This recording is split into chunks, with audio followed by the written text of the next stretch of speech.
kembali lagi bersama Sarah.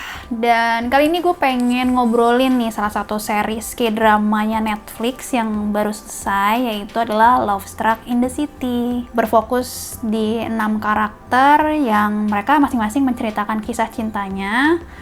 Dan mereka semua nih latarnya ada di satu kota, Seoul, Korea Selatan. Ada K-drama 30 menit itu beda sih gitu. Gue juga baru ya di dunia per-K-dramaan, kayak baru setahun ke belakang yang rata-rata ditonton tuh 1 sampai 1,5 jam lah gitu durasinya. Belum pernah nemu nih gue di K-drama gitu. Jadi menurut gue 30 menit ini juga jadi spesial banget karena si direkturnya juga Park Shin-woo ini sebelumnya kan bikin It's Okay Not to Be Okay ya, yang mungkin durasinya juga sejam, 1,5 jaman gitu. Dia bisa berhasil nih ngebungkus cerita yang biasanya harus 1,5 jam jadi 30 menit itu pasti susah sih. Biasanya kan bilang kayak show don't tell gitu lah, jangan diomongin gitu. Tapi ya karena ini metodenya dokumenter ya, dia bisa cerita aja gitu, latar belakangnya dia ceritain, nggak harus yang kayak disampaikan lewat gambar gitu, bisa lewat ceritanya dia. Suka keinget sama ini sih Modern Love, karena ceritanya cerita-cerita kisah cinta beberapa orang yang berbeda gitu kan. Pernah nonton K-drama Because It's My First Life, itu ceritanya juga lumayan mirip sih, apalagi Because It's My First Life juga ceritanya tentang 3 pasangan juga yang beda-beda. Dan di sini juga kan mereka ngasih perspektif 3 pasangan yang beda-beda itu ya. Yang satu mungkin long term relationship, yang satu ditinggal sama pacarnya, galau, terus yang satu kayak ganti-ganti pacar mulu. Jadi kita disuguhin nih cerita-cerita yang berbeda, walaupun fokusnya ada di Park Jae-won sama si Yoon-oh itu. Slice of life lah, kayak yang tadi gue sebut kayak Modern Love.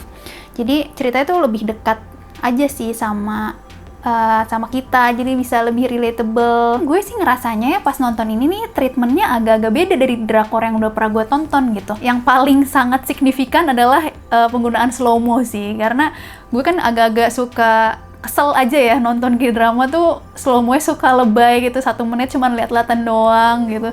Cuman di sini mereka sangat meminimalisir hal itu sih. Bahkan kadang-kadang tuh rasanya malah kayak nonton series, bukan series Korea, series barat, tapi dengan cerita yang Korea, cerita drakor banget gitu. 30 menit ini susah banget loh sebenarnya untuk karakter yang ada banyak dan harus ada 3 cara cerita yang paralel. Itu menurut gue pasti susah banget ya bikinnya. Jadi tapi mereka bisa gitu loh membuat porsi yang tetap ada ceritanya gitu untuk karakter-karakter sampingnya. Walaupun kita lebih banyak disuguhin Park Jae-won sama Yoon-oh, kita tetap dapat ceritanya si Rin-i sama pacarnya itu yang tiba-tiba Rin-i nih nggak mau nikah ternyata. Itu menurut gue kayak wah, nih akhirnya ada juga nih ceritanya. Terus si Son-young ternyata ada cerita juga kayak dia kalau kangen ibunya dibilang kangen, datang aja ke gue gitu.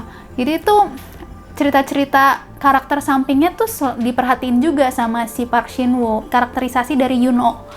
Jadi si Yoon-oh ini kan menurut gue sangat relatable lah kayaknya, apalagi di umur-umur yang 20 tahunan ke atas gitu ya, dimana orang-orang nih kan lagi kayak pencarian diri ya, dan si Yoon-oh ini juga kan secara pribadi dia lagi mencari dirinya gitu. Tapi ya sebenarnya pada akhirnya dia juga butuh gitu loh, butuh teman-temannya juga, lingkungannya juga. Jadi itu juga jadi pesan sih buat kita, kayak kamu kalau mencari diri tuh tidak harus sendiri gitu loh, bisa dengan dibantu sama teman-teman lo sendiri gitu. Gue kurang suka itu mungkin dokumenternya tuh agak-agak nggak konsisten sebenarnya, kayak ini tuh maksudnya apa ya, ini tuh orang tuh bisa nonton yang lain bisa feel live atau kayak pre-recorded. Sebenarnya pas pertama sekali nonton tuh nggak nangkep gitu sih. Cuman sebenarnya menurut gue itu bukan masalah besar sih, tutupin gitu sama ceritanya. Jadi kayak kita nggak terlalu mikirin sama format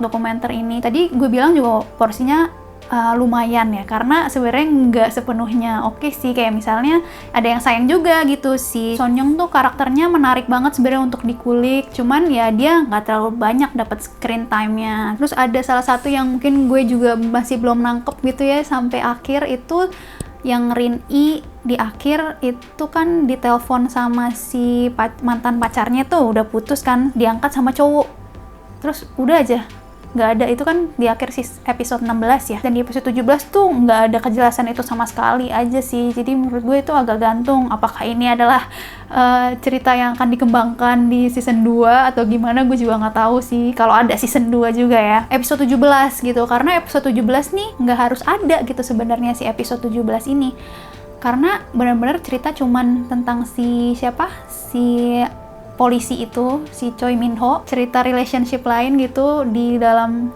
cerita tentang Love Struck in the City gitu. Tapi dia cuma ada di satu episode terakhir itu sih. Mungkin apakah ini emang hint buat mereka bakal bahas di season 2 atau gimana, itu nggak tahu juga. Choi Min Ho yang jadi polisi, member SHINee, dan SHINee mau comeback. Apakah emang ini pengantar untuk rilis album? Kalau nggak salah dia mau rilis album di bulan Februari akhir. Itu juga episode terakhir juga kan di minggu ketiga Februari ya. Jadi apakah ini digunakan untuk comeback SHINee? Gue juga nggak tahu lah. Mungkin salah terakhir adalah scene favorit gue sih adalah yang waktu Park Jae-won sama Yoon-oh itu pacaran di awal-awal, pas mereka surfing lah, pas mereka lagi bikin surfboard. Itu bagus banget, dan itu tuh yang bikin kayak drama banget itu sih. Paling terakhir adalah skor dari gue, skornya 8/10, karena itu sih menurut gue menarik banget. Drakor setengah jam tuh ya, kayak mau nonton drakor tuh nggak kuat aja gitu, 1,5 jam gitu. Gue nggak punya waktu aja gitu ceritanya, sok sibuk banget gue.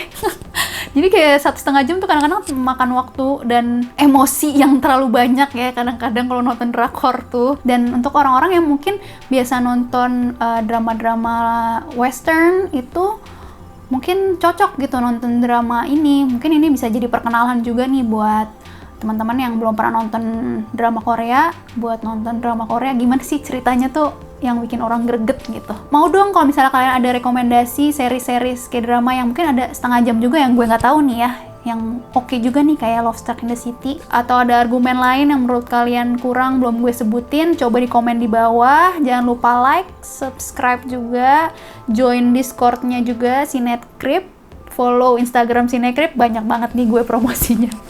Oke, see you next time. Bye-bye. Annyeong.